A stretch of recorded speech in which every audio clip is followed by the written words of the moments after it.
మన ప్రభువును రక్షకుడైన యేసుక్రీస్తు నామమున మీ అందరికీ కూడా శుభాభివందనము తెలియజేస్తూ ఉన్నాను.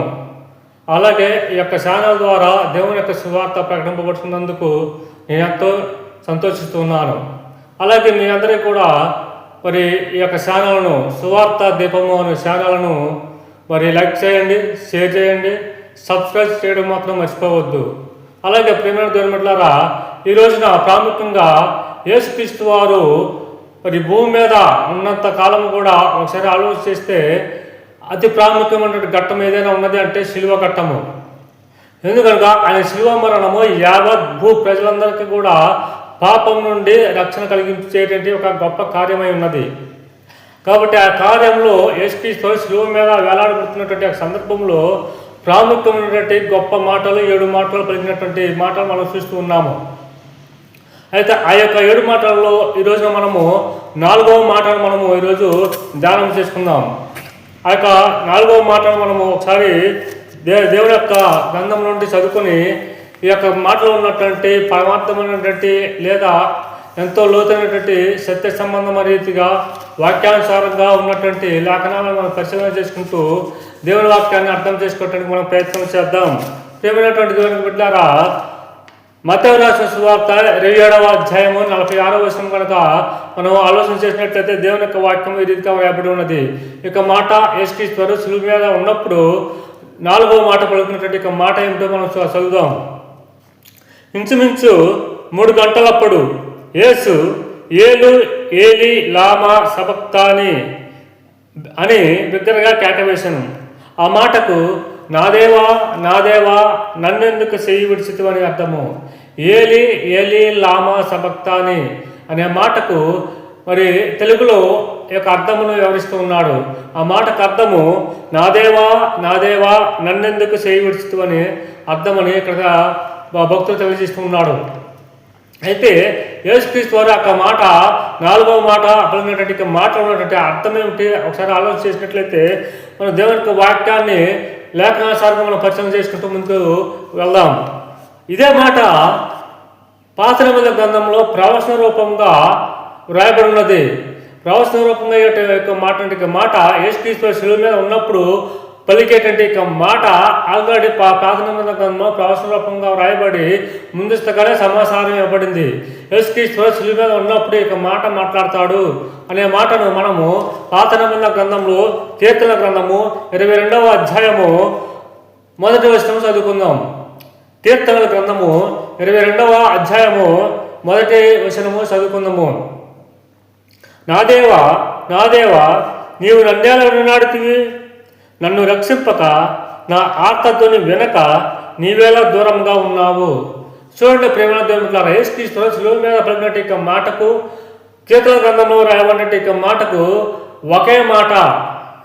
ఈ యొక్క మాటను యేసుక్రీస్తు వారు శిలువలో పలికినట్టుగా మనం చూస్తూ ఉన్నాము. అది ప్రవచన రూపంగా చెప్పబడితే ఇక్కడ వాస్తవ రూపం తెలిసే యేసుక్రీస్తు శిలువ మీద పలికినటువంటి మాట. అయితే యేసుక్రీస్తు వారు ఈ యొక్క మాట పలికినటువంటి మాటలో ప్రవచన రూపంగా ఉన్నటువంటి మాటలో ఉన్నటువంటి అర్థాన్ని ఒకసారి చూద్దాం.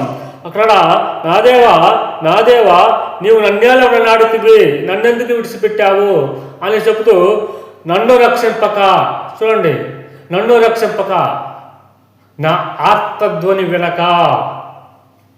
చూడండి ప్రేమలో దేవుని బిడ్డలారా, నన్ను రక్షింపక నా ఆర్తధ్వని వెనక అంటే నన్ను రక్షింపకుండా నన్నెందుకు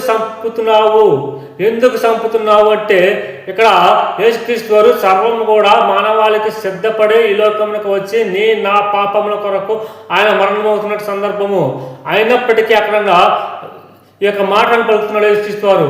ఎందుకు పలుకుతున్నాడంటే మొదటి మాటలో ఉన్నటువంటి మాటలో చూసినట్లయితే అక్కడ మనము చూస్తాము, ఏమన్నా వీరేమి చేస్తున్నారో వీరికేమి తెలియదు అంటున్నాడు.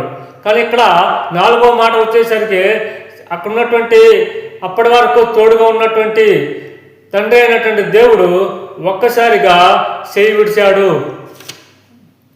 ఒక్కసారిగా దూరంగా ఉన్నాడు, ఒక్కసారిగా దగ్గర నుండి దూరంగా వెళ్ళిపోయాడు. ఎందుకు అనగా దగ్గరగా ఉండి ఉన్నటువంటి తండ్రి అయిన దేవుడు దూరంగా ఎందుకు వెళ్ళిపోయాడంటే అప్పటి వరకు తోడుగా ఉన్నటువంటి దేవుడు దూరంగా వెళ్ళిపోయి నీ నా స్వభావం గల సంపూర్ణమైనటువంటి మానవుడిగా చేశాడు. ఆ సమయంలో సంపూర్ణమైన మానవ కలిగినటువంటి వాడుగా యేసుక్రీస్తు వారు ఏదైనా సందర్భం ఉన్నది అంటే ఇదిగో ఈ యొక్క మాట. ఆ సందర్భంలో తండ్రి అయిన దేవుడు విడిచిపెడితే రక్షింపకుండా ఉంటే నా ఆత్మధ్వని అంటున్నాడు. చూడండి, తండ్రి యేసుక్రీస్తు వారు సిలువలో పడుకున్నటువంటి మాట తండ్రిని అడుగుతున్నటువంటి విధానము, నా ఆత్మధ్వని వినక నన్ను రక్షింపక ఎందుకు దూరంగా ఉన్నావు అనేటువంటి ప్రశ్నతో అక్కడ అడుగుతున్నట్టుగా మనం చూస్తున్నాము. ప్రియమైన దేవుని బిడ్డలారా, ఆలోచించండి. అయితే ఎందుకు దూరంగా ఉన్నాడో మనకు వ్యాఖ్యానాలు పరిశీలన చేస్తే, నీ నా పాపముల కొరకు ఆయన బలియాగమవుతున్నాడు. నీ నా పాపములు పరిహరింపబడాలంటే ఆయన ఖచ్చితంగా మరణించి తీరాల్సిందే. అందుకే తోడుగా ఉన్నటువంటి తండ్రి దేవుడు అందుకే దూరంగా వెళ్ళిపోయాడు. అప్పటి వరకు ప్రతి కార్యంలోనూ తోడుగా ఉన్నటువంటి తండ్రి దేవుడు ఒక్కసారిగా విడిచిపెట్టేశాడు.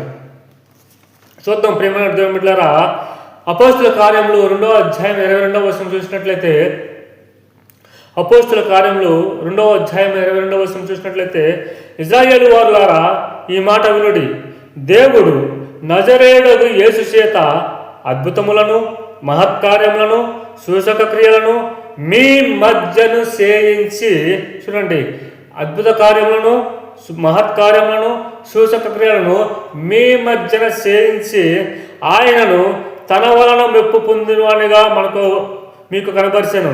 ఇది మీరు ఎరుగుదురు. కాబట్టి తండ్రి అయిన దేవుడు యేసుక్రీస్తు వారి ద్వారా అద్భుతములు చేపించాడు, సూచక్రియలు చేపించాడు, మహత్కార్యాలు చేపించాడు. అంటే యేసుక్రీస్తు వారు తండ్రి అయిన దేవుని యొక్క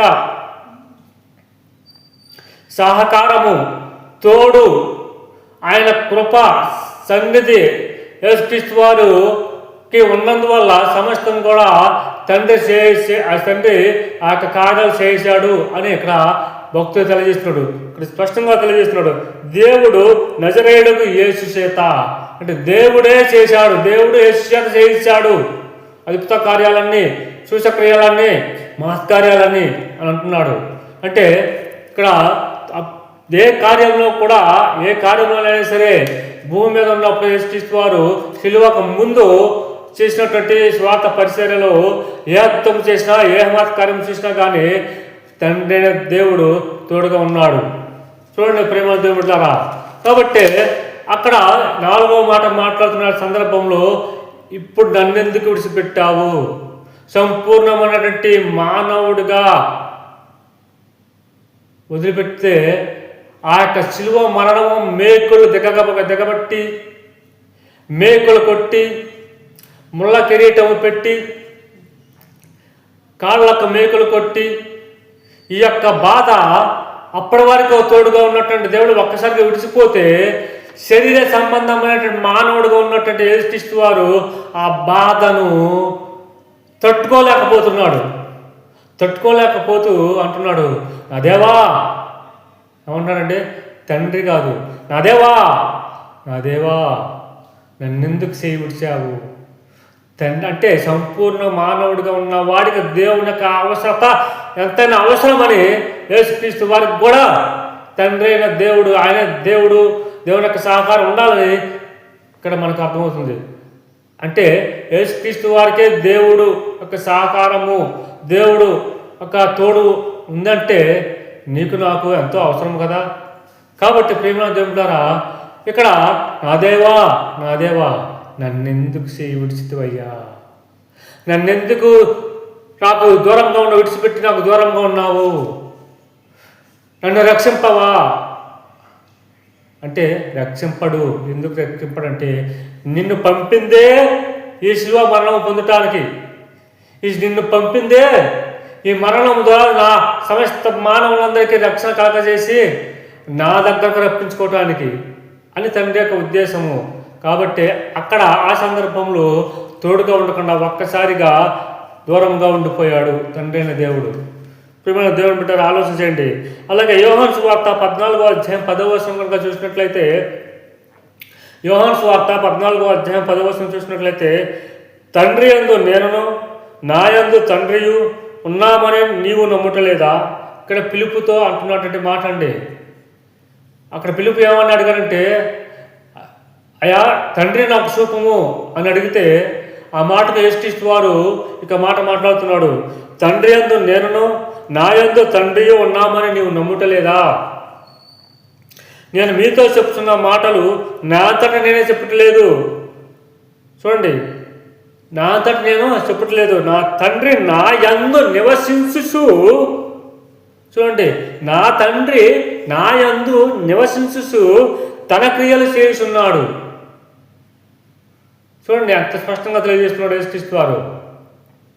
అంటే ఇద్దరు కూడా నీ నా పాప పరిహార్థమై ఇద్దరు చేస్తున్నటువంటి క్రియలు అవుతున్నావో, తండ్రి కుమారుడు చేస్తున్నటువంటి క్రియలు అవుతున్నావో, ముందుగా శిలువ మరణంకు ముందు అద్భుత కార్యాల ద్వారా మరి ఆయన మంచితనం క్రియలను బట్టి కానీ సూచక్రియలను బట్టి కానీ అన్నీ కూడా నెరవేర్చాడు తండ్రి యేసుక్రీస్తు వారి ద్వారా.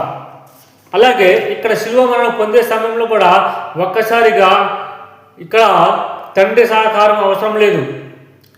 తండ్రి సహకారం లేకుండా, తండ్రి తోడు లేకుండానే తండ్రి ఒకసారిగా విడిచిపెట్టి సంపూర్ణమైన మానవుడిగా నీవు ఉండే సరిపోవాలి. అప్పుడే ఈ మానవులకు సంపూర్ణమైన రక్షణ కలుగుతుంది పాపం నుండి అని తండ్రి యొక్క ఉద్దేశించి అక్కడ ఈ 4వ మాట వచ్చేసరికి ఒకసారిగా విడిచిపెట్టినటువంటి సందర్భము. అందుకే నా దేవా నన్నెందుకు చేయి విడిచితివి అంటున్నాడు శిలువలో యేసుక్రీస్తు వారి యొక్క మాట పలుకుతూ. అలాగే ఇక్కడ ఉన్నాడు, నా యందు తండ్రి యందు నేను ఉన్నామని నువ్వు నమ్మట్లేదా? అంటే ఇద్దరం ఒక్కటిగానే ఉన్నాము అని తెలియజేస్తున్నాడు. అయితే శిలువ దగ్గరకు వచ్చేసరికి ఇక్కడ తండ్రి వేరైపోయాడు. తండ్రి వేరైపోయి ఒక్కడే మిగిలాడు. ఒక్కడే మిగిలి శిలువ మరణం పొందుతూ ఆ ముళ్ళ కిరీటం ధరించినటువంటి వ్యక్తిగా, సంపూర్ణమైన మానవుడిగా, ఈ 2 చేతులకు మేకులు దిగగొట్టబడినటువంటి సంపూర్ణమైనటువంటి మానవుడిగా, కాళ్లకు ఆ యొక్క మేకు దిగబడినటువంటి సంపూర్ణ మానవుడిగా ఉండి ఆ బాధను, ఆ యొక్క వేదనను తట్టుకోలేక ఒక్కసారిగా సడన్గా అప్పటి వరకు తోడుగా ఉన్నటువంటి తండ్రి విడిచి వెళ్ళిపోతే ఆ బాధ వర్ణింపలేకుండా ఉన్నది. ఆ వర్ణింపలేకుండా ఉన్నటువంటి ఆ బాధను తట్టుకోలేక యేసుక్రీస్తు వారు నా దేవా నన్నెందుకు చేయి విడిచితివయ్యా అని అంటూ తన బాధను వెలబుస్తున్నటువంటి సందర్భమైంది. అంత బాధను అనుభవిస్తూ ఎందుకు ఆ మాట మాట్లాడో ఆలోచన చేయండి. అంటే ఇక్కడ నీ వలే నా వలే సంపూర్ణమైన మానవుడిగా అయ్యి నీ కొరకు నా కొరకు శిలువ శిక్షను అనుభవిస్తున్నటువంటి యొక్క సందర్భంలో ఈ యొక్క మాటను బట్టి ఆలోచిద్దాం. ఈ మాటను బట్టి ఆలోచిస్తే ఆయన నీకు ఒక ములుగుచ్చుకుంటే ఎంత బాధ కలిగిందో అంత బాధగా ఆయన కలిగింది. ఆ యొక్క మేకులు కొట్టినప్పుడు, ఈ యొక్క ముళ్ళ కిరీటం ధరించినప్పుడు, ఆ ముళ్ళు గుచ్చుకున్నప్పుడు ఎంత బాధ కలుగుతుందో మనకు అంత బాధ ఆ యొక్క కలుగుతుంది. కాళ్ళకు మేకు దిగగా కొట్టబడినప్పుడు ఎంత బాధ కలుగుతుందో మనకు ఏదైనా గుచ్చుకుంటే అలాగే అంత బాధ కలిగినప్పుడు ఒక్కసారిగా ఆయనకు ఏం చెయ్యాలో తెలియక అసలుకే దేవుడు గుర్తించాడు. ఎందుకంటే ఆయన దేవుడిగా ఉన్నటువంటి తత్వాన్ని కోల్పోయాడు. ఆ సందర్భంలో దైవత్వాన్ని కోల్పోయినటువంటి విధానం మనం చూడొచ్చు. ఒక విధంగా చూడాలంటే అందుకే నా దేవా అంటే దేవుడు గుర్తుకు వచ్చాడు. ఎందుకు ఇప్పుడు వరకు నాతో ఉన్నావు, నాతో ఉండి నాలో నీలో నేనుగా ఉన్నటువంటి నీవు ఒకసారిగా నాలో నుండి వేరైపోయి ఈ రోజున నా కొరకు నన్నెందుకు ఒంటరిగా విడిచిపెట్టి ఈ రోజున ఈ శిక్ష అనుభవిస్తున్నాను అనే విధంగా తన బాధను వెల్లబిస్తున్నటువంటి సందర్భం అండి. అందుకే నా దేవా నా దేవా అంటే దైవ కుమారుడికే దేవుడు అవసరత కలిగినది, దేవుని యొక్క కుమారుడికే దేవుని యొక్క అవసరత కలిగినది శిక్ష అనుభవించేటువంటి సందర్భంలో. అప్పుడు అతనికే దేవుని యొక్క కుమారుడికే దేవుని యొక్క అవసరత కలిగినప్పుడు ఆ శిక్షలు రేపటి దినాన పాపం నుండి విడిపింపబడక ఉన్నప్పుడు నరకంలోనికి వెళితే ఆ శిక్ష అనుభవించే సమయంలో అప్పుడు నీకు దేవుడు గుర్తుకురాడా? అప్పుడేం చేయలేవు కాబట్టే ఈ రోజున అక్కడ నుండి పడాలని ఈ శిక్షను నీ కొరకు నా కొరకు ఆయన అనుభవిస్తూ ఇక మాటలు పలుకుతున్నటువంటి మాటలు మనం ఆలోచన చేద్దాం. ప్రేమనాడు బిడ్డలారా, ఇంకా చూస్తే హెబ్రీ రాసిన పత్రిక 10వ అధ్యాయం 5వ వచనంలో కనుక చూసినట్లయితే, హెబ్రీలకు రాసినటువంటి పత్రిక 10వ అధ్యాయం 5వ వచనంలో, కాబట్టి ఆయన ఈ లోకమందు ప్రవేశించినప్పుడు ఇలాగ చెప్తున్నాడు, బలియు అర్పణయు నీవు కోరలేదు కానీ నాకొక శరీరమును అమర్చితివి. చూడండి ప్రేమైన దేవుని బిడ్డలారా, ఈ లోకములకు వచ్చేసే సమయంలో యేసుక్రీస్తు వారికి ఆయన ఒక శరీరమును అమర్చాడు. చూడండి ప్రేమైన దేవుని బిడ్డలారా, అంటే బలియు అర్పణయు నీవు కోరలేదు కానీ, చూడండి అంటే అర్థం ఏమిటంటే ఈ మానవులందరి కొరకు నేను బలి అర్పింపబడాలి, అలాగే ఆ బలి ద్వారా ఈ మానవులను రక్షింపబడాలని ఉద్దేశించినట్టు తండ్రి ఆ బలి అర్పించే సమయంలో ఈ లోకంలోకి రావడానికి మన వల్లే ఆయనకు శరీరం అవసరం ఉన్నది కాబట్టి నాకొక శరీరమును అమర్చితివి అంటున్నాడు. చూడండి ప్రేమ దేవుని బిడ్డలారా, అమర్చి బలిగా అవ్వాల్సినటువంటి నిన్ను నన్ను నరక బాధలోకి వెళ్ళి ఆ నరకమును ఉన్నటువంటి బాధను అనుభవించాల్సినటువంటి నిన్ను నన్ను తప్పింపరచడానికి ఆ బలి అర్పణ తానే నీ కొరకు నా కొరకు చేసినటువంటి విధానంలో ఈ శిలువ మరణంలో మనం ఈ యొక్క మాటను బట్టి చూస్తే ఈ మాట ఎంతో ప్రాముఖ్యమైనది. ఎందుకంటే సంపూర్ణమైనటువంటి మానవుడిగా శిలువ అనుభవిస్తున్నటువంటి విధానము ఇక్కడ నుండి మనకు ప్రారంభమవుతున్నది. కాబట్టి ప్రేమ దేవుడు ఆలోచన చేయండి. ఇక్కడ ఏమంటున్నాడంటే నాకు ఒక శరీరమును అమర్చితివి, ఈ లోకంలోకి వచ్చేటప్పుడు నీ వల్లే నా వల్ల శరీరం ధరించి వచ్చాడు నీ కొరకు నా కొరకు బలి అవ్వటానికి. చూడండి ప్రేమ దేవులారా, ఇంకా చూస్తే ఆదికాండము 3వ అధ్యాయం 21వ వచనం చూసినట్లయితే, దేవుడైన యెహోవా ఆదామునకు అతని భార్యకును చర్మపు చొక్కాయలను చేయించి వారికి తొడిగించెను. చూడండి ప్రేమ దేవులారా, ఏదైనా తోటలో ఆదాము అవ్వమ్మ దంపతులు ఎవరైతే ఉన్నారో పాపం చేసినప్పుడు ఆ ఏదైనా తోటను బయటికి పంపించే సమయంలో దేవుడు ఏం చేశాడంట, చర్మపు చొక్కాయలు తొడిగించి పంపించాడంట, చేయించి. చూడండి ప్రేమ దేవులారా, ఇక్కడ చర్మపు చొక్కాయలను చేయించి తొడిగించి, చూడండి అంత క్లియర్గా రాబడింది. అక్కడ చేయించి వారికి తొడిగించాను. ఆ చర్మపు చొక్కాయలు ఎక్కడి నుండి వచ్చాయో తెలుసా? ఈ యేసుక్రీస్తు వారి యొక్క శరీరము అర్పింపబడుట ద్వారా, అనాదిలో అనగా ఆనాడే అర్పింపబడి ఉన్నది అర్పణ నీ కొరకు నా కొరకు. అది ఆ అర్పణ ఈ రోజున వాస్తవ రూపం దాల్చి శరీరము దాల్చి నీ కొరకు నా కొరకు శిలువ మరణం పొందుతున్నటువంటి వాణిగా నిజ నిర్ధారణగా రుజువుపరుస్తున్నది అని మనం అర్థం చేసుకోవాలి.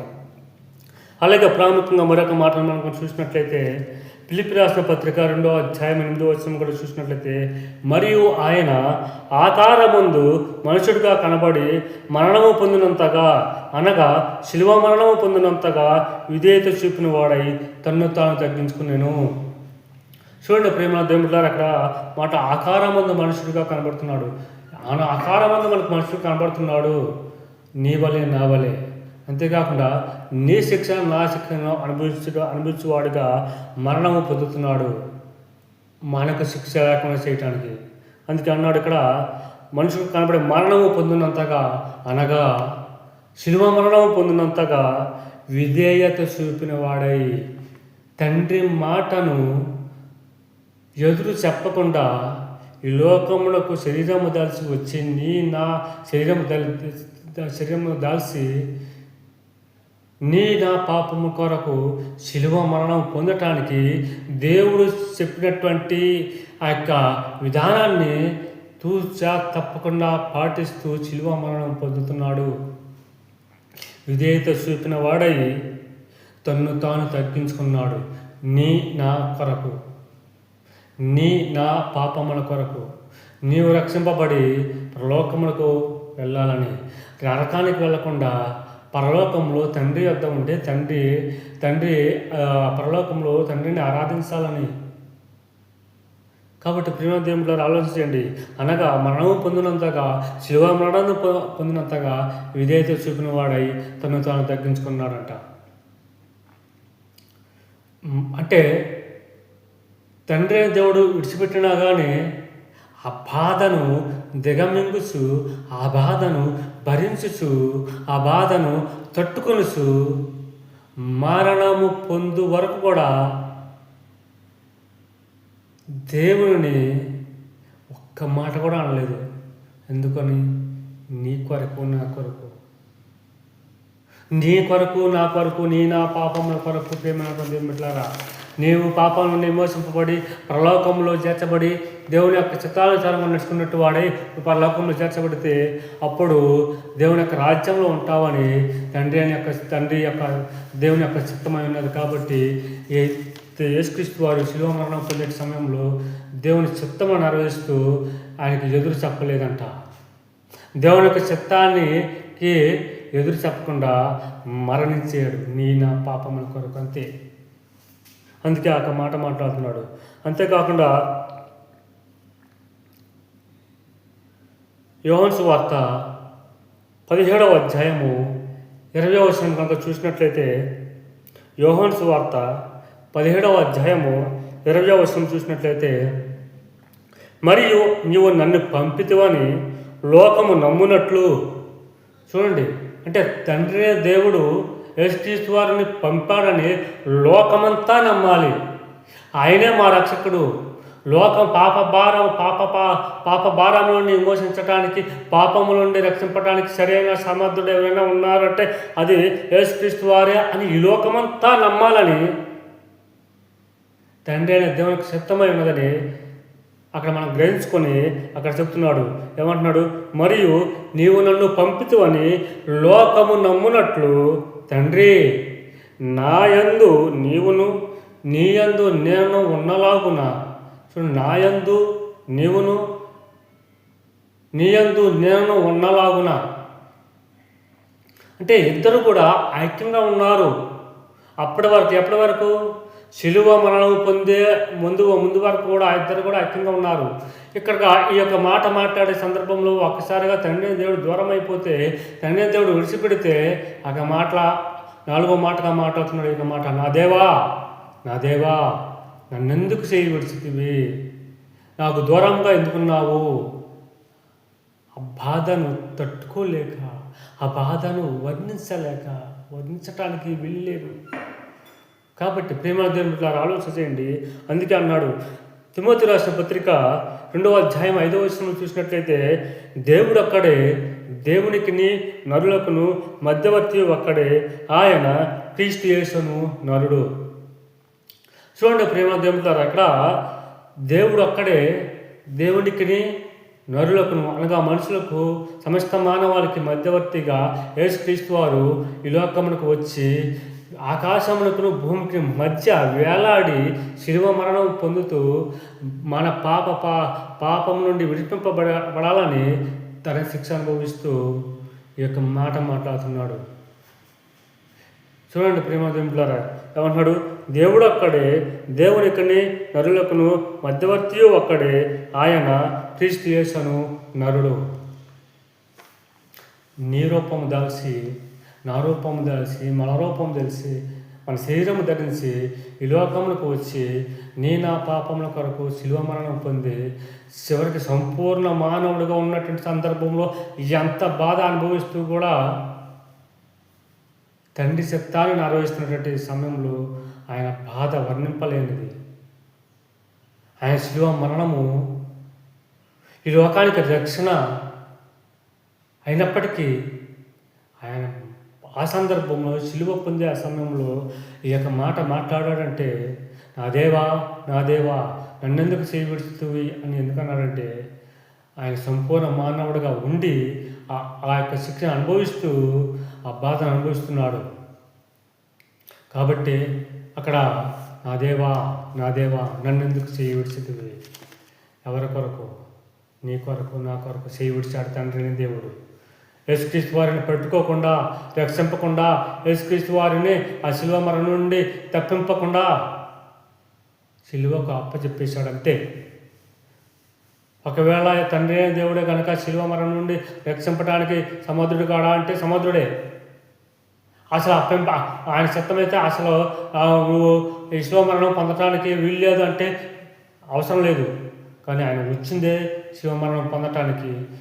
ఆ శిలువ మరణం ద్వారా నేను ఆ పాపమును విమోచింపబడి పరలోకానికి దేవుని యొక్క రాజ్యానికి చేర్చబడాలని తండ్రి దేవుడు విడిచిపెట్టి ఆయనను నీ కొరకు నా కొరకు శిలువ మరణం పొందడానికి అప్పచెప్పాడు.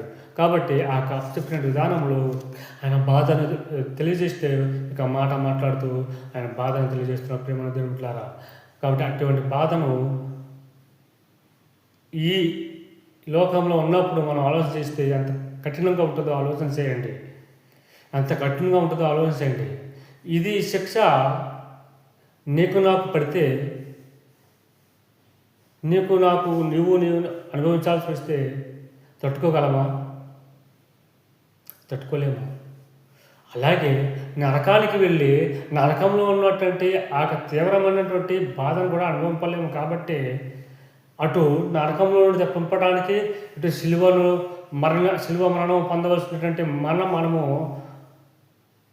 ఆ శిలువ మరణం నుండి తప్పింపటానికి తానే మరణమై శిలువ మరణించబడినటువంటి వాడిగా ఈ లోకానికి వచ్చాడు నీ కొరకు నా కొరకు. కాబట్టి ఈరోజు ప్రేమ దేవులారా, ఈ తండ్రి అయిన దేవుడు కనుక విడిచిపెట్టకపోతే, తండ్రి అయిన దేవుడు కనుక ఆ శిలువ మీద ఉన్నటువంటి యేసుక్రీస్తు వారికి దూరంగా ఉండకపోతే నీకు నాకు రక్షణ లేదు, నీకు నాకు పాపం నుండి విమోచన లేదు, నీకు నాకు దేవుని యొక్క రాజ్యం లేదు. కాబట్టి దేవుని యొక్క రాజ్యంలో చేర్చబడాలని యేసుక్రీస్తు శిలువ మరణం పొందాడు. ఆ శిలువ మరణం ద్వారా మనకు దేవుని రాజ్యంలో వెళ్ళటానికి అవకాశం కల్పించాడు. కాబట్టి అందుకే యేసుక్రీస్తు వారు ఏమన్నాడు, నా ద్వారా తప్ప తండ్రి వద్దకు ఎవడూ రాలేడు. కాబట్టి ఇప్పుడు ఈ రోజున యేసుక్రీస్తు వారి యొక్క కృపాసనం దగ్గరికి వెళ్ళి మనము దేవుని యొక్క రాజ్యానికి చేర్చబడాలి. అటువంటి వారు ఉండాలని కోరుతూ దేవుడు ఈ యొక్క మాటలను ఈ రోజున తన ఉన్నతమైన కృపలో మనకు భద్రపరిచి సంపూర్ణమైనటువంటి విధానంలో ఈ యొక్క మాటకు ఉన్నటువంటి అర్థాన్ని పరమాత్మను తెలియజేస్తూ ఉన్నాడు. కాబట్టి ఆయన జీవిస్తున్నట్టు కాలము ఇద్దరు కూడా ఐక్యంగా ఉన్నటువంటి వారు ఒకసారి విడిచిపెట్టబడి తర్వాత ఈరోజు మనము ఆ విడిచిపెట్టినటువంటి విధానంలోనే మనం దేవుని రాజ్యానికి ఒక్కో దూరంగా అయినామని గ్రహించుకొని మనము దేవునికి విస్తారంగా జీవించాలని కోరుతూ నేను ఈ యొక్క మాటను మరి యేసుక్రీస్తు శిలువలో కలిగినటువంటి 4వ మాటను ముగిస్తున్నాను. మీ అందరికీ కూడా యేసుక్రీస్తు నామమున వందనము తెలియజేస్తున్నాను. అందరికీ కూడా శుభాభివందనములు. అలాగే మీ అందరూ కూడా ఈ సువార్త దీపం అనేటువంటి ఛానల్ను మరి సబ్స్క్రైబ్ చేయండి, లైక్ చేయండి, షేర్ చేయండి. ఈ యొక్క మెసేజ్ లేదా ఇక దేవుని యొక్క పరిచర్య అనేకులు చేరుటకు మీ వంతు సహకారం అందించవలసిందిగా కోరుతూ మీ అందరిని కూడా వందనాలు తెలియజేస్తున్నాను.